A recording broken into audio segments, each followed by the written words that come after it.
ہمارے چینل میں خوش آمدید۔ تو چلیے شروع کرتے ہیں آج کی کہانی۔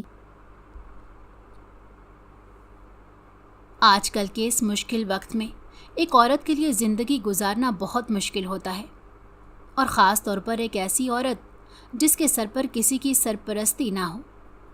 میری کہانی ان لڑکیوں کے لیے ہے جو اپنی من مانی کرتی ہیں اور گھر والوں کو اہمیت نہیں دیتی، اور وہ آزاد ہواؤں میں اڑنا چاہتی ہیں، لیکن اس چیز کا انجام بہت برا ہوتا ہے۔ یہ لڑکیاں نہیں جانتی کہ اس حالات میں جب آپ اکیلے ہوتے ہو تو کس کس چیز کا سامنا کرنا پڑتا ہے اور کون کون سے امتحان سے گزرنا پڑتا ہے۔ ایک عورت کی زندگی ویسے ہی بہت مشکل ہوتی ہے، لیکن میرے جیسی عورت اپنی زندگی خود اپنے ہاتھوں سے خراب کرتی ہے۔ میں چاہتی ہوں کہ کوئی لڑکی میری طرح نہ ہو۔ میں نے ایسے شرمناک کام کیے ہیں جس کا انجام بہت برا ہوا۔ ماں باپ کے بغیر ایسے زندگی گزارنا بہت مشکل ہوتا ہے، اور مجھ جیسی لڑکی جو اپنی من مانی کر کے آسمان کی کھلی ہواؤں میں اڑنا چاہتی ہو اور اپنے سارے خواب پورے کرنے کے لیے ایک اجنبی پر بھروسہ کر لیتی ہے، گھر والوں کو اہمیت نہیں دیتی، اس اجنبی پر بھروسہ کرنے کا انجام بہت برا ہوتا ہے۔ مجھ جیسی لڑکیاں بہت بد نصیب اور بدقسمت ہوتی ہیں جو اپنے ہی ہاتھوں سے اپنی تباہی کروا لیتی ہیں اور اپنی زندگی کا خود ہی تماشا بنا دیتی ہیں۔ اس دنیا میں کوئی بھی مرد اتنی ہمت نہیں رکھتا کہ کسی معصوم لڑکی کی زندگی خراب کر سکے، یا وہ کسی کی زندگی سے کھیل سکے، یا کسی کو تباہ کر سکے، یا کسی کا غلط استعمال کر سکے۔ یہ سب کچھ لڑکی کے خود کے ہاتھ میں ہوتا ہے کہ وہ اپنی عزت کو گھر والوں کو کس طرح استعمال کر کے خود کو تباہ و برباد کر دیتی ہے۔ میری کہانی بھی کچھ ایسی ہی ہے جسے سن کر آپ سب پریشان ہو جائیں گے۔ میں نے اپنی زندگی میں اپنی بیوہ ماں کو اس قدر تنگ کیا کہ پل پل میں انہیں رلاتی تھی۔ میری وجہ سے نہ جانے کتنے آنسو آئے ہوں گے ان کی آنکھ میں۔ میرے غلط قدم کے بعد نہ جانے کتنے آنسوؤں کے سیلاب آئے ہوں گے۔ وہ بیچاری میرے بعد نہ جانے کیسے زندہ رہی ہوں گی۔ میں نے ان کی ساری خوشیاں چھین لی۔ ان کی زندگی میں پہلے ہی کئی دکھ تھے، اور میں نے ماں کے دکھوں میں اور اضافہ کر دیا۔ میرے گناہ کرنے کے بعد نہ جانے انہیں کس کس مشکل کا سامنا کرنا پڑا ہوگا۔ میں نے تو اپنی زندگی میں جو کچھ بھی برداشت کیا اور کر رہی ہوں وہ ناقابل ذکر ہے، تو نہ جانے انہوں نے کیسے یہ سب کچھ دیکھا ہوگا۔ میں تو آج اپنے انجام تک آ گئی ہوں، اور میری ماں نہ جانے زندہ بھی ہے یا نہیں، کیا کر رہی ہوگی، کس حال میں ہوگی، کیا کبھی اس نے مجھے یاد بھی کیا ہوگا یا نہیں۔ زندگی ایک پہیلی بن کر رہ گئی ہے۔ میں نے اپنی ماں کو شروع سے ہی بہت دکھ تکلیفیں دی ہیں۔ جب ان کے پاس تھی تو بہت لڑتی تھی، بہت تنگ کرتی تھی، یہاں تک کہ میں ہی اپنے ابو کی موت کی وجہ بھی تھی۔ ماں بیچاری بیوہ عورت میری وجہ سے آنسوؤں کے ساتھ رونے لگ جاتی تھی، لیکن مجھ جیسی گندی لڑکی کو اپنی ماں کے آنسوؤں پر بھی ترس نہیں آتا تھا۔ میرے خواب بہت اونچے تھے، اور میں چاہتی تھی کہ میں اپنے سب خوابوں کو پورا کروں۔ جیسے پرندے آسمانوں میں اڑتے ہیں اور ان پر پابندی لگانے والا، انہیں روکنے ٹوکنے والا کوئی نہیں ہوتا، میں بھی چاہتی تھی اس طرح میں بھی ہواؤں میں اڑوں، اور مجھے کبھی کوئی نہ روکے نہ ٹوکے۔ میں اپنی مرضی سے اٹھوں اور سو جاؤں، اپنی مرضی سے کھاؤں پیوں۔ لیکن میری یہ سوچ نے مجھے توڑ کر رکھ دیا۔ حقیقت میں ایسا کچھ نہیں ہوتا۔ ایسی زندگی پانے کے لیے ایک بہت ہی بڑے اور گندے بدبو والی دلدل میں گرنا پڑتا ہے، پھر ہی تم یہ سب کچھ حاصل کر سکتے ہو۔ میرے سر پر بھی غریب ہونے کے باوجود امیر ہونے کا بھوت سوار تھا۔ میں بھی چاہتی تھی کہ میرا عالی شان گھر ہو اور گاڑی ہو، نوکر ہوں۔ جیسے مالکن میری ماں پر روب جماتی ہے، اس طرح میں بھی کسی پر روب جماؤں، آرڈر لگاؤں، ڈانٹ ڈانٹ کر اپنا ہر کام کرواؤں۔ لیکن میری یہ سوچ بالکل غلط تھی۔ میں نے یہ سب کچھ پانے کے لیے قدم تو اٹھا لیا، لیکن مجھے کوئی راستہ نظر نہیں آیا، اور جب کسی دھوکے باز نے مجھے خواب دکھائے تو میں اس کے ساتھ ہو گئی، और अपने घर वालों को छोड़ दिया। और मेरे उसके साथ जाने के बाद जो कुछ मेरा हाल हुआ वो मैं लफ्ज़ों में बयान नहीं कर सकती। मैं जिस हालत में हूँ और सज़ा भुगत रही हूँ, शायद उससे भी ज़्यादा गंदी सज़ा मुझे मिलनी चाहिए थी, या फिर इस अजियत की वजह से मुझे मौत आ जानी चाहिए थी। लेकिन मेरी बदकिस्मती कि मैं अभी भी ज़िंदा हूँ। मैंने कई दफ़ा मौत को गले लगाने की कोशिश की थी, लेकिन हर बार मैं नाकाम हो जाती हूँ, क्योंकि मैं जिस दलदल में फंसी हूँ उस दलदल से निकलना मुमकिन ही नहीं, नामुमकिन है। आज जिस जगह मैं हूँ उस जगह कोई आपके आंसू नहीं देखता, ना कोई हाल पूछता है। बस सब जुल्म व तशद्दुद ही करते हैं और पूछते भी नहीं कि तकलीफ़ कहाँ है। जिस रास्ते पर मैं चल पड़ी थी उस रास्ते पर वापसी के दरवाजे मुकम्मल तौर पर बंद हो जाते हैं, और मेरे साथ भी ऐसा ही हुआ। मैं आगे से आगे ही निकलती गई और कभी घर वालों का नहीं सोचा।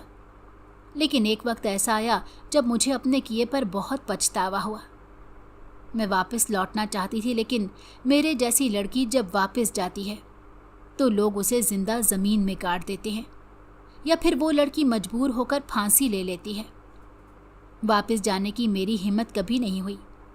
मैं जब बाहर जाती तो सड़कों में रश में पागलों की तरह अम्मी को देखती कि कभी न कहीं मुझे मेरी अम्मी, मेरी बहन नज़र आ जाए।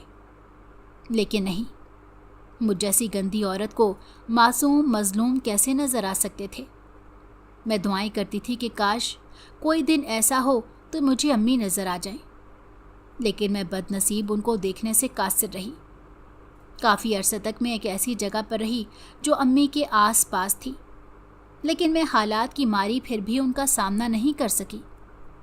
मुंह फट और बेलगाम लड़कियों से गुजारिश है कि वो अपने कदमों को घर की चार दीवारी में रोक कर रखें, नहीं तो वो भी मेरी तरह मौत की भीख मांगेंगी, और मौत फिर भी नहीं आएगी। कभी भी किसी अजनबी पर भरोसा ना करें। कोई अजनबी अपना नहीं होता, बस अपने माँ बाप ही अपने होते हैं। हम दो बहनें अपने माँ बाप के साथ बहुत खुश थीं। हमारा एक छोटा सा घर था जिसमें हम अपने अब्बू और अम्मी के साथ रहा करते थे। अब्बू ने कभी भी घर से बाहर निकलने नहीं दिया। सब कुछ घर की चार दीवारी में ला कर देते, और स्कूल कॉलेज का तो दरवाज़ा ही नहीं देखा था। मेरे अब्बू एक पर्दे वाले इंसान थे।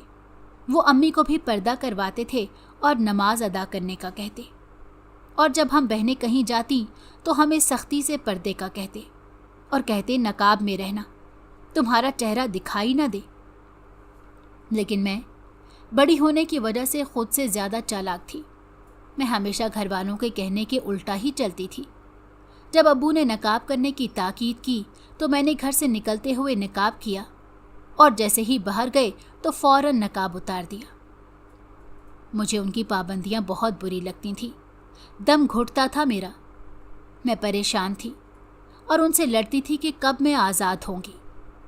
अब्बू ने कहा कि अगर ये तुम्हें इतनी ही पाबंदी लगती है तो ठीक है, मैं तुम्हारी शादी कर देता हूँ, तुम अपने ससुराल जाकर जिस तरह मर्जी रहना।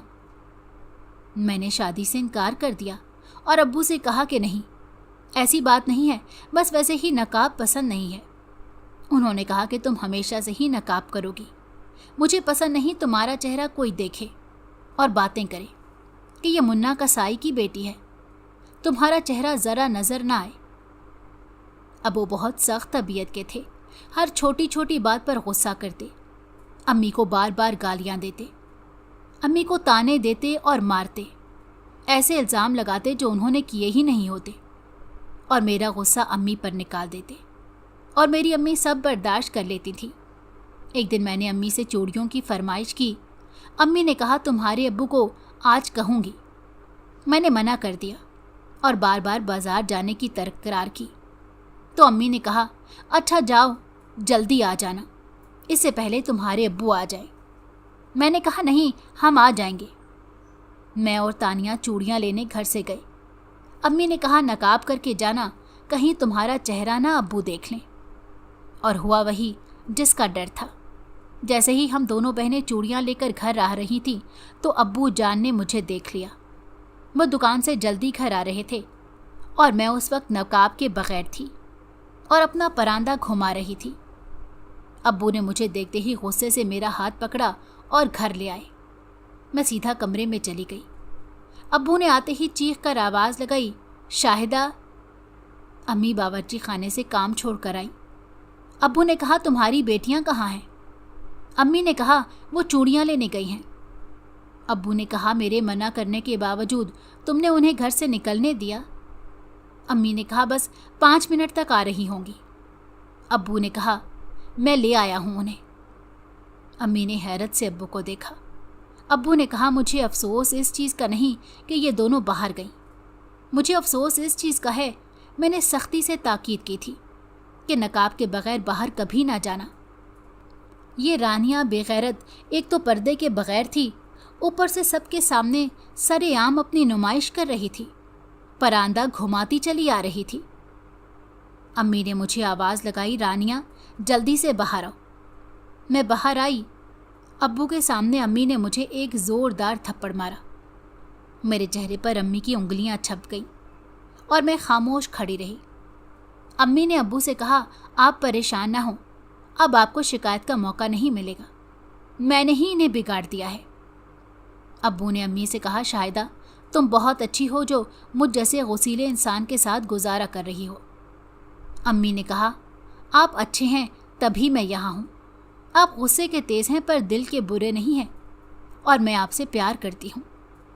अब्बू ने अम्मी का हाथ पकड़कर चूमा और कहा कि प्यार तो मैं भी करता हूँ, तुमने आज तक मेरी कभी नाफरमानी नहीं की। अब्बू ने कहा, अगर कोई मेरी बात से तुम्हें दुखी हुई हो तो मुझे माफ़ कर देना। अम्मी ने कहा, आप आराम करें, मैं काम ख़त्म कर लूँ, फिर खाना खाते हैं। अब्बू वहीं तख्त पोश पर ही लेट गए। अम्मी ने खाना तैयार करने के बाद आवाज़ लगाई, रानिया, तानिया आओ खाना खा लो। हम दोनों बाहर गईं तो अम्मी ने कहा, अब्बू को भी बुलाओ। मैंने अब्बू को हिलाया तो अब्बू नहीं उठे। मैंने अम्मी को बुलाया, अम्मी देखें अब्बू नहीं उठ रहे और जिस्म बहुत ठंडा है। जब अम्मी ने देखा तो अब्बू मर चुके थे। मेरी छोटी सी नादानी अब्बू ने दिल पर ले ली और बर्दाश्त नहीं कर सके और हार्ट अटैक से मर गए। मेरी तो जैसे दुनिया ही उजड़ गई थी। अब्बू के मरने पर हमारे घर एक कोहराम मच गया। अब्बू के जाने के बाद हमारे हालात बदल गए, दिन ब दिन मज़ीद गुर्बत की तरफ बढ़ते जा रहे थे। अब हमारे सर पर किसी की सरपरस्ती नहीं थी, हमें खुद ही कमा कर खाना पड़ेगा। अम्मी ने सोचा कि मैं बड़े घर में काम कर लेती हूँ ताकि कुछ तो आसरा हो जाएगा। एक दिन अम्मी की सहेली हमारे घर आई तो अम्मी ने उसे कहा कि किसी घर में बात करे और नौकरी लगवा दे। फिर एक घर उस औरत ने काम करने के लिए कहा। अम्मी ने हाँ कर दी। अम्मी घर से काम करने के लिए चली गईं और जब वापस आईं तो उन्होंने कहा कि उस घर में काम बहुत ज़्यादा है और मैं अकेली हूँ, इसलिए रानिया तुम मेरे साथ काम पर जाया करो। मैं भी अम्मी के साथ जाने के लिए तैयार हो गई। मैं वैसे ही घर से बाहर निकलने के मौके तलाश करती थी। जैसे ही हम दोनों एक खूबसूरत कोठी में दाखिल हुए तो वहाँ रहने वालों की आन बान देखकर मेरी आंखें खुली की खुली रह गई। मेरा दिल कर रहा था कि काश ये सब कुछ मेरे पास होता। ये सब देखकर मेरे होश जाने लगे। इतना खूबसूरत फर्नीचर और फिर मालकन के बच्चों से मिली, वो सब बहुत अच्छे थे। मैं हर रोज़ अम्मी के साथ घर में काम करने जाती थी। उस मालकन की भी 2 बेटियां थीं और एक बेटा था। बेटा तो यहाँ नहीं रहता था, वो कभी कभार घर वालों से मिलने आता था। मैं उसकी बेटियों में खुद को देखने लगी और मालकन की जगह अपनी अम्मी को तसव्वुर करने लगी। एक दिन अम्मी ने मुझे कहा कि छोटी बीबी का कमरा साफ़ कराओ और मैं दूसरे काम कर लेती हूँ। तो मैं छोटी बीबी के कमरे में चली गई और वहाँ घंटों लगाकर भी काम ख़त्म नहीं किया। उनके बिस्तर पर लेटी शीशा साफ़ करते हुए काफ़ी देर देखकर खुद को निहारती रहती। कभी उनके मेकअप की चीज़ों को छेड़ती, उनके परफ्यूम चेक करती। एक दिन छोटी बीबी उस कमरे में आ गई और उन्होंने मुझे मेकअप और परफ्यूम को छेड़ते हुए देख लिया। मैं फ़ौरन से घबरा गई तो उन्होंने मुझे कहा, रानिया क्या देख रही हो? ये सब सामान बहुत कीमती है और ये सब यहाँ का नहीं है, یہ سب سامان میں دبئی سے لائی ہوں اور تم انہیں ہاتھ لگا رہی ہو، احتیاط سے کرنا، ایسا نہ ہو کہ کوئی چیز ٹوٹ جائے۔ میں نے شرمندگی سے ہاتھ اٹھا لیا اور کہا نہیں، میں ایسے ہی صفائی کر رہی تھی اور کچھ نہیں، مجھے یہ سب دیکھنے کی کیا ضرورت ہے۔ وہ مسکراتی ہوئی پھر کمرے سے باہر چلی گئیں اور میں ان کے جانے کے بعد ان کی نقل اتارنے لگی۔ اتنے میں امی نے مجھے آواز دی، رانیہ، سارے کمرے صاف ہو گئے۔ میں نے کہا نہیں، میں نے امی کو باہر جا کر بتایا کہ نہیں، ابھی چھوٹی بی بی کا دوسرا کمرہ رہ گیا ہے۔ امی نے کہا بیٹی جلدی ہاتھ چلایا کرو، ابھی تو تم سے کمرہ بھی صاف نہیں ہوا۔ میں نے کہا بس ہو گیا، میں نے جھاڑو لگانا ہے۔ امی نے کہا تم یہاں رکو، میں جھاڑو لگا لیتی ہوں۔ میں نے کہا نہیں، میں خود لگا لوں گی، آپ جائیں۔ میں نے صفائی کی اور چھوٹی بی بی کا کمرہ بھی صاف کر دیا۔ شام ہو گئی، گھر آنے لگے تو مالکن نے ہمیں کھانا دیا اور کہا کہ شاہدہ یہ تم گھر لے جاؤ اور اپنے بچوں کو کھلا دینا۔ امی نے عاجزی سے پکڑ لیا۔ ہم گھر آ گئے۔ میں راستے میں امی سے یہی کہہ رہی تھی کہ امی جان، ان کی زندگی کتنی اچھی ہے، ان کی زندگی میں کسی قسم کی کوئی کمی نہیں ہے، گھر دیکھا ہے کتنا خوبصورت ہے۔ امی نے کہا صحیح کہہ رہی ہو تم۔ میں نے کہا کاش یہ سب کچھ ہمارا ہوتا۔ تو امی نے کہا غلط نہ سوچو بیٹا، یہ سب کچھ ہمارا نہیں ہو سکتا اور تم اپنے ذہن سے ایسے خیال نکال دو۔ میں ہر روز کام پر جاتے ہوئے نئے اور صاف کپڑے پہنتی۔ میرا ماننا تھا کہ امیر لوگ صاف ستھرے کپڑوں والے لوگوں کو پسند کرتے ہیں۔ ایک دن مالکن نے امی سے کہا کہ شاہدہ تم میرے بیٹے کا کمرہ صاف کر دو کیونکہ وہ آج شہر سے آ رہا ہے۔ میں نے جیسے ہی سنا کہ ان کا ایک بیٹا بھی ہے تو میں نے امی سے کہا کہ میں کمرہ صاف کر دیتی ہوں۔ امی نے کہا تم تو پورا دن ہی ایک کمرے پر لگا دو گی، میں خود کر لوں گی۔ امی نے خود ہی سارا کمرہ صاف کیا۔ ابھی ہم کام کر کے فارغ ہوئے تھے کہ مالکن نے کہا کہ شاہدہ کچھ دیر رک جاؤ، میرا بیٹا آ ہی رہا ہوگا۔ میں نے کہا جی ٹھیک ہے۔ تو ٹھیک 5 منٹ کے بعد ایک خوبصورت نوجوان لڑکا گھر میں داخل ہوا۔ مالکن نے اپنے بیٹے سے کہا علی، یہ ہمارے گھر کی نوکرانی ہے اور تم بھی انہیں ان کے نام سے بلاؤ گے، تم انہیں شاہدہ ہی کہہ کر بلاؤ گے۔ علی نے سلام کیا اور اندر چلا گیا۔ تبھی میں نے امی سے کہا چلو امی چلتے ہیں۔ امی نے مالکن کو خداحافظ کہا اور ہم گھر آ گئے۔ گھر آ کر مجھے علی کا چہرہ نہیں بھول رہا تھا۔ میرا دل چاہ رہا تھا کہ کاش میں علی سے شادی کر لوں اور یہ سارا گھر اور یہ ساری چیزیں میری ہو جائیں، لیکن مجھ جیسی غریب کی قسمت ایسی کہاں تھی۔ میں ہر روز سج سنور کر کام پر جاتی۔ امی مجھے سجنے سنورنے سے منع کرتی تھی کہ ہم کام کرنے والی اس طرح سج کر باہر نہیں جا سکتی، لیکن میرا خیال تھا کہ اگر میں سج کر اور صاف ستھری ہو کر کام پر جاؤں گی تو ہی کوئی امیر مجھے پسند کر لے گا اور مجھ سے شادی کر لے گا، لیکن ایسا نہیں ہوا۔ میں علی سے بات کرنے کی بہت کوشش کرتی، لیکن وہ تھا کہ میری طرف دیکھتا بھی نہیں تھا، وہ اس لیے کہ شاید میں ایک غریب لڑکی تھی۔ ایک دن گیٹ پر گھنٹی بجی، مالکن نے مجھے کہا کہ جاؤ دیکھو کون ہے۔ میں باہر گئی تو دیکھا کہ ہمارے محلے کا ہی ایک دکاندار کھڑا تھا، وہ بھی ایک نوجوان خوبصورت لڑکا تھا۔ اس نے مجھے کہا علی کو بلا دیں۔ میں نے کہا آپ کون ہیں؟ اس نے کہا میں عمر ہوں، آپ علی کو بلا دیں۔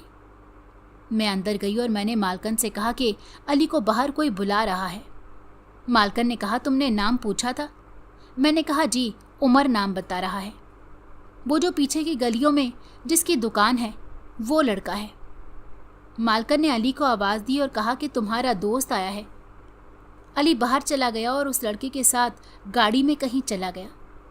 میں بہت حیران ہوئی کہ یہ علی کا دوست ہے، اسے تو میں بہت اچھی طرح سے جانتی ہوں۔ کچھ گھنٹے بعد جب علی آیا اور اس نے مالکن سے کہا ماما میں واپس جا رہا ہوں، مجھے بہت ضروری کام آ گیا ہے، میں پھر آؤں گا۔ علی کا چہرہ اور ہاتھ پاؤں اس قدر خوبصورت تھے کہ لڑکیوں کے بھی ایسے نہ ہوں۔ ہاتھوں پہ لمبے لمبے ناخن تھے جو بہت خوبصورت لگ رہے تھے۔ علی کے جانے کے بعد میں اور امی گھر چلے گئے اور میں اگلے دن اس عمر لڑکے کی دکان پر گئی اور اس سے علی کے بارے میں پوچھا۔ اس نے کہا تم اتنی خبر کیوں لے رہی ہو؟ मैंने कहा वैसे ही मैं रोज़ बहाने बहाने से उसकी दुकान पर जाती। एक दिन उमर ने मुझसे कहा कि तुम मुझे बहुत अच्छी लगती हो। मैं तुम्हें पहले भी ये कहने वाला था, लेकिन तुम हर वक्त अली की बातें करती हो और मुझे पसंद नहीं करती। उमर के पास भी गाड़ी और खूबसूरत घर था। मेरी और उमर की दोस्ती हो गई। मैं घर वालों से चोरी उससे मिलती रहती थी और वो मुझ पर अपने बहुत पैसे खर्च करता था। मुझे कपड़े लेकर देता, मेकअप का सामान लेकर देता, अच्छा अच्छा खाना खिलाता, अच्छी अच्छी जगहों पर लेकर जाता। मैं अपनी अम्मी की आंखों में धूल झोंककर उसके साथ गाड़ी में घूमती फिरती। उमर की तवज्जो ने मुझे और ज़हनी तौर पर मज़ीद बेबाक कर दिया। मैंने इरादा कर लिया कि अब मैं इस छोटी सी जगह पर नहीं रहूँगी। उमर ने मुझे कहा कि चलो हम शादी कर लेते हैं। मैंने कहा पहले मैं अपनी अम्मी से बात करूँगी। मैंने घर जाकर अम्मी से कहा कि अम्मी, आप मेरी शादी कब करेंगी? अम्मी ने कहा अभी नहीं कर सकती क्योंकि मेरे पास शादी वाला कुछ मुयस्सर नहीं। मैंने कहा ऐसे ही निकाह कर दें। अम्मी ने कहा मेरी नज़र में अभी तक ऐसा कोई भी अच्छा लड़का नहीं है जो तुम्हें खुश रख सके। अम्मी ने कहा क्या तुम्हारी नज़र में ऐसा कुछ है? मैं खामोश हो गई। मुझे मुनासिब नहीं लगा कि मैं अम्मी के सामने उमर का जिक्र करूं। मैंने दिल में सोचा कि भाग कर चली जाती हूं। मैंने उमर के साथ मिलकर भागने का इरादा किया। उमर मुझे लेकर मालकन के साथ वाली कोठी में ले गया। ये कोठी अभी मुकम्मल तौर पर तामीर नहीं हुई थी, बल्कि उसका तामीराती काम बंद किया हुआ था। उसके बावजूद उस घर की हालत ऐसी थी कि उसमें रहा जा सकता था। उमर ने मुझे तैयार होने को कहा और कहा तुम तैयार हो जाओ, मैं मौलवी साहब को लाता हूँ। कुछ देर बाद जब वो आया तो उसके साथ कोई भी नहीं था और मैं तैयार बैठी थी। उमर ने मुझे देखते ही मेरी तारीफ़ें करना शुरू कर दी और मेरे करीब आकर बैठ गया। मैंने मौलवी का पूछा तो उसने कहा कि वो किसी दूसरे काम से किसी और शहर गए हैं, इसीलिए मुझे वो नहीं मिले। हम कल निकाह कर लेंगे। उमर मेरे करीब हो गया कि हम सब कुछ भूल गए और एक हो गए। थोड़ी देर बाद उमर घर से चला गया और कहा कि मैं खाने के लिए कुछ लेकर आता हूँ। मैं खिड़की के शीशों से झांकने लगी कि कहीं मुझे अम्मी या तानिया नज़र आ जाए, लेकिन ऐसा नहीं हुआ। उमर खाना लेकर आया और मुझे कहा कि तुम यहाँ आराम करो, अब मैं कल आऊँगा। जब अगले दिन उमर आया तो उसने बताया कि हर तरफ तुम्हारे गुम होने की खबर फैली हुई है। पुलिस और बाकी सब लोग तुम्हें ढूंढ रहे हैं। मैंने आंसू बहाने शुरू कर दिए। उसने कहा तुम्हें परेशान होने की ज़रूरत नहीं, कुछ वक्त तुम यहाँ रुको और कुछ दिन के बाद हम यहाँ से निकल जाएंगे, जब सब कुछ ठंडा हो जाएगा। कुछ दिन बाद उमर ने मुझे कहा चलो अब यहाँ से जाने का वक्त आ गया है। मैं हर वक्त अकेली बैठी खिड़की के शीशों से झांकती रहती कि कहीं मुझे अम्मी का चेहरा नज़र आ जाए, लेकिन ऐसा नहीं हुआ था। उमर ने मुझे रात के अंधेरे में गाड़ी में बिठाया और काफ़ी दूर दराज किसी दूसरे शहर में ले गया। मैंने उससे पूछा हम कहाँ जा रहे हैं? उसने कहा मेरी एक खाला है और उसका बहुत बड़ा घर है और वो पार्लर चलाती है। उसके पास बहुत सी लड़कियां हैं, तुम वहाँ उन लड़कियों के साथ रहना। जब हम उस जगह पहुँचे जहाँ उसकी खाला रहती थी तो वो जगह मुझे बहुत अजीब सी लगी, क्योंकि हर घर का एक चौबारा था जहाँ पर लड़कियाँ सज संवर कर खड़ी थीं और नीचे खड़े लड़के उन पर सीटी मारकर उन्हें अपनी तरफ मुतवज्जो करते थे। जब मैं वहाँ से गुजरी तो हर कोई हमें देख रहा था। मुझे लगा जैसे कि ये सब मुझे खा जाएंगे। मैंने उमर से कहा चलो उमर यहाँ से चलते हैं, ये जगह मुझे ठीक नहीं लग रही। उमर ने कहा इससे महफूज जगह कोई नहीं है। मैंने कहा देखो यहाँ का माहौल कैसा है। हम घर में दाखिल हुए। उमर ने कहा मुझ पर भरोसा रखो और चलो। हम अंदर गए तो एक मोटी सी औरत एक तख्तपोश पर बैठी पान चबा रही थी। उमर ने उन्हें सलाम किया और मैंने भी सलाम किया। उसके बाद उस औरत ने कहा शमीम इधर आओ और इसे अंदर ले जाओ। उमर ने कहा जाओ, ये तुम्हें तैयार करने के लिए ले जा रही हैं। मैं उस शमीम के साथ एक कमरे में चली गई। कमरे में बहुत अंधेरा था। उसने मुझे अंदर धकेल कर दरवाज़ा बंद कर दिया। मैं अंधेरा देखकर घबरा गई और कहने लगी उमर कहाँ हो, मुझे बचाओ, यहाँ बहुत अंधेरा है। दरवाज़ा खटखटाने लगी कि खोलो, मुझे बाहर निकालो, लेकिन किसी ने भी मेरी आवाज़ नहीं सुनी। मुझे अंदर बैठे एक दिन गुजर गया था। अगले दिन वही मोटी खाला अंदर आई और उन्होंने मेरे मुंह को ज़ोर से दबाया और कहा, अब तुम यहीं रहोगी। मैंने कहा, उमर कहाँ है? मुझे उसके पास जाना है, उसे बुलाएं। उसने कहा कि वो तुम्हें यहाँ 5 लाख में बेच गया है। मेरे पाँव के नीचे से ज़मीन निकल गई कि मेरे साथ ये क्या हो गया। मोटी खाला ने फिर मेरे दरवाजे को बाहर से कुंडी लगा दी। मैं रोती धोती और अम्मी को याद करती रही कि काश मैंने ऐसा ना किया होता। अब न जाने मेरे साथ क्या होगा। अगले दिन मेरा दरवाज़ा मुकम्मल तौर पर खोल दिया गया। पहले तो ये दरवाज़ा सिर्फ मुझे खाना देने के लिए खोला जाता था, लेकिन आज ये दरवाज़ा मुकम्मल तौर पर खोल दिया और मैं बाहर गई तो मैं सीढ़ियों की तरफ भागने लगी। सीढ़ियों में भी 2 आदमियों ने मेरा रास्ता रोक लिया जो शक्ल से इंतहाई बदसूरत थे। मैं वापस ऊपर आ गई। तभी मैं शमीम से टकराई और उसने मुझे कहा, मेरे साथ चलो। वो मुझे अंदर ले गई। ये कमरा खूबसूरत और साफ़ सुथरा था। इस कमरे में एक बहुत बड़ा शीशा था और उसके ऊपर मेकअप का बहुत सारा सामान रखा था। एक अलमारी थी जिसमें कपड़े थे और वो सारे ही कपड़े इंतहाई कीमती थे। एक तरफ बहुत सारे जेवरात थे। मैं देखकर उन सब चीज़ों को हैरान हो गई। शमीम ने मुझे कहा, देखो मैं ये कपड़े पहन रही हूँ और सज रही हूँ, कितनी प्यारी लग रही हूँ ना, तुम भी ये पहनो और तैयार हो जाओ। मैंने कहा, नहीं, मैं नहीं पहनूंगी। शमीम ने कहा, आज मेरा मुजरा है। इस महफिल में कई लोग आएंगे जो मेरा मुजरा देखेंगे और मुझ पर पैसे लौटाएंगे और मेरी बोली लगाएंगे। फिर मैं उसके साथ वक्त गुजारूंगी और उससे मिलने वाले पैसों से ये कोठा चलेगा। मैंने कहा, मैं ये काम कभी नहीं करूंगी। शमीम ने मुझे कहा, अब यही तुम्हारा मुकद्दर है और तुम यहाँ से कहीं नहीं जा सकती। मैंने कहा, मैं वापस अपनी माँ के पास जाना चाहती हूँ। उसने कहा, तुम जैसी लड़कियाँ जब वापस जाती हैं तो वहाँ के जालिम समाज के लोग उसे ज़िंदा जला देते हैं या ज़मीन में ज़िंदा गाड़ देते हैं, या फिर मजबूर होकर तुम खुद ही खुदकुशी कर लोगी। मैंने कहा, मुझे खुदकुशी करना मंजूर है। मैंने भागते हुए उस कोठे के चौबारे से छलांग लगाने की कोशिश की, लेकिन मुझे पकड़ लिया गया और फिर मुझे कमरे में बंद कर दिया गया।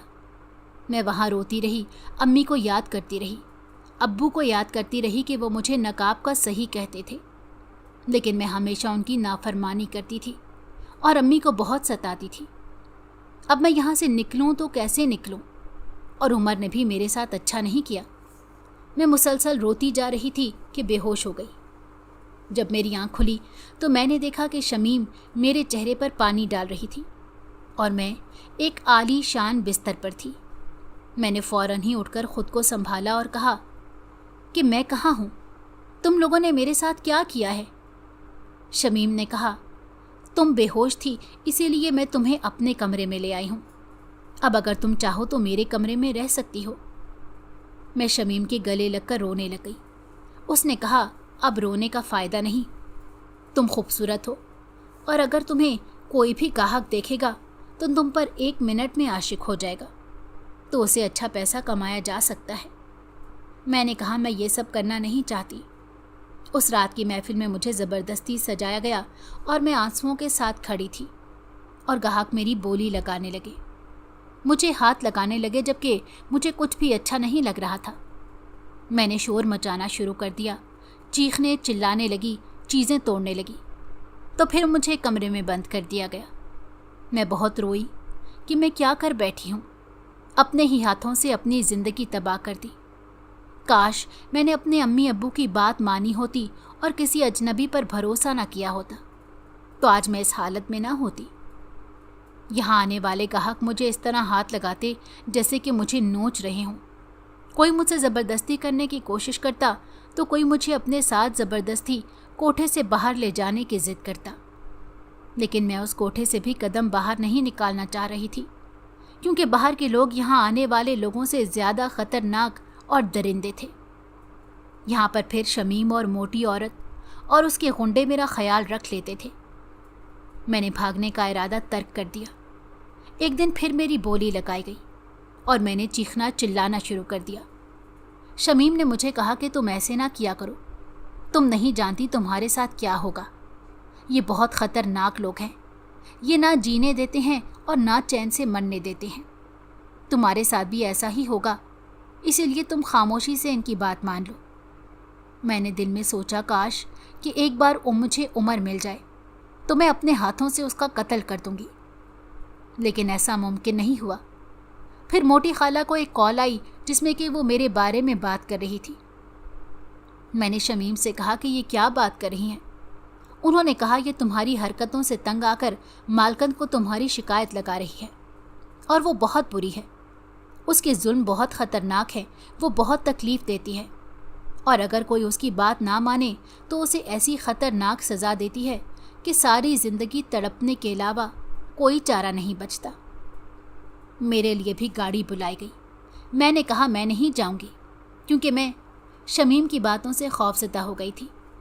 शमीम ने मुझे कहा कि वो कुछ भी कर सकती हैं जिस वजह से तुम बदसूरत हो जाओगी। मैंने कहा नहीं, मैं उनकी बात नहीं मानूंगी। लेकिन फिर मुझे कुछ फासले पर दूर एक गाड़ी में बिठाकर एक सबसे खूबसूरत हवेली में पहुंचाया गया, जहां पुलिस वाले भी गेट पर मौजूद थे। मैंने देखा कि ऐसी गंदी जगह पर पुलिस वाले भी मौजूद हैं। ये कौन है, किस किस्म की औरत है जो हम इस कोठीनुमा हवेली में दाखिल हुए तो 2 गुंडों ने मुझे पकड़ा हुआ था। मैं अंदर गई। मैंने देखा यहाँ पर बहुत सारे कमरे थे जहाँ से चीखने चिल्लाने की आवाज़ें आ रही थी। हर अलग अलग कमरे में अलग अलग लड़कियों पर तशद्दुद किया जाता था। एक कमरे में मैंने देखा तो एक लड़की को बांध कर रखा हुआ था, शायद वो भी मेरी तरह बागी होगी। दूसरे कमरे से भी चीखने की आवाज़ें आ रही थी।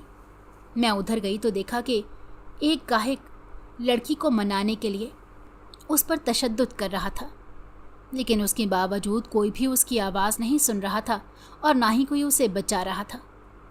मैं तीसरे कमरे में गई तो देखा यहाँ पर एक लड़की को मारकर फेंक दिया गया था और बेचारी पानी मांग रही थी और उसके सर और मुंह से खून निकल रहा था। उसके नाखून उतार दिए गए थे। मैंने आगे होकर उसे पानी पिलाया और मैं बेतहाशा डर गई। मुझे समझ नहीं आ रहा था ये कैसी जगह है। मैं बहुत परेशान होने लगी और ये सब देखकर बेहोश हो गई।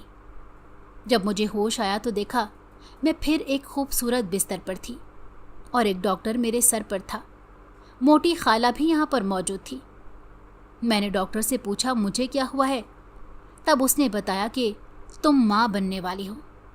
मैंने कहा ऐसा नहीं हो सकता। मोटी खाला ने कहा मैं भी यही चाहती हूँ कि ऐसा ना हो, इसलिए ये तुम्हें जो दवाई देंगे तुम खा लेना। फिर मुझे ख्याल आया कि मैं ऐसा कैसे करूँ, ये मेरी औलाद है। फिर मुझे शमीम ने समझाया कि तुम क्या चाहती हो, अगर वो बेटी हुई तो वो भी इसी कोठे पर रह जाएगी और तुम उसे अपनी आंखों के सामने कैसे बर्दाश्त करोगी कि उसके साथ वही कुछ हो जो हम बर्दाश्त कर रहे हैं। और अगर बेटा हुआ तो वो तुमसे हमेशा के लिए नफरत करेगा कि एक वह गंदगी की पैदावार है। मैं खामोश हो गई और रोने लगी। तभी डॉक्टर ने मुझे एक दवाई खाने को कहा और मैंने खा ली। फिर उन्होंने मुझे कहा अब तुम कुछ देर यहाँ आराम करो, मालकन खुद तुमसे मिलने के लिए आएंगी। मुझे उस औरत से मिलने का इंतज़ार रहने लगा कि कौन है जो ये सारा नेटवर्क चला रही है। मेरा दिल उससे मिलने को बेचैन होने लगा। उसी वक्त मैंने एक आवाज़ सुनी जो कि किसी को गुस्से में मार देने की बात कर रही थी। ये आवाज़ मुझे सुनी सुनी लग रही थी। मैंने अपने दिमाग पर जोर दिया तो मुझे समझ नहीं आया कि ये आवाज़ मैंने पहले कहीं सुनी है, क्योंकि ये किसी औरत की आवाज़ नहीं लग रही थी। फिर जैसे ही शमीम ने मेरे कमरे का दरवाज़ा खोला और कहा कि मालिक आ गई हैं तुमसे मिलने के लिए। मालकन कमरे में दाखिल हुई तो मैंने देखा मेरे होश उड़ गए और मेरे पैरों को नीचे से ज़मीन निकल गई। मेरी हालत ऐसी हो गई कि जैसे मैं बयान नहीं कर सकती। वो कोई और नहीं बल्कि मालकन का बेटा अली था और यहाँ पर वो औरतों के लिबास में था। जब मैंने पहली बार उसे देखा था तो मैंने सोचा था कि इसके हाथ पांव तो लड़कियों की तरह खूबसूरत हैं, लेकिन मैं कुछ समझ नहीं पाई थी। लेकिन यहाँ जब उसे देखा तो उसने भी मुझे पहचान लिया और मुझे कहा कि तुम यहाँ कैसे। मालकन ने सबको कमरे से बाहर भेज दिया और दरवाज़ा बंद कर दिया। और अली ने मुझे कहा कि मुझे यहाँ अली नाम से कोई नहीं जानता, यहाँ पर मेरा नाम ज़िल्ले हुमा है और मैं यहाँ की मालकन हूँ। ये सब कोठे मेरे ही हैं, लेकिन तुम यहाँ किस तरह पहुँची और कब से हो? मैंने कहा कि मुझे आपके दोस्त उमर ने यहाँ लाकर बेच दिया है, जबकि मैं हर रोज़ उससे आपका पूछती थी। तो उसी ने मुझे शादी के लिए कहा और फिर बहाने से यहाँ छोड़ गया, जबकि आज मैं उसके बच्चे की माँ बनने वाली हूँ। अली ने कहा, तुम भी मुझे यहाँ मालकन कहोगी और अब यही जगह, यही कोठा तुम्हारा मुकद्दर है, तुम यहाँ से कहीं नहीं जा सकती। मैंने कहा, मैं अपनी अम्मी से और बहन से मिलना चाहती हूँ। अली ने कहा, तुम्हारे जाने के बाद उन दोनों ने जहर खा लिया था और मर गई थी।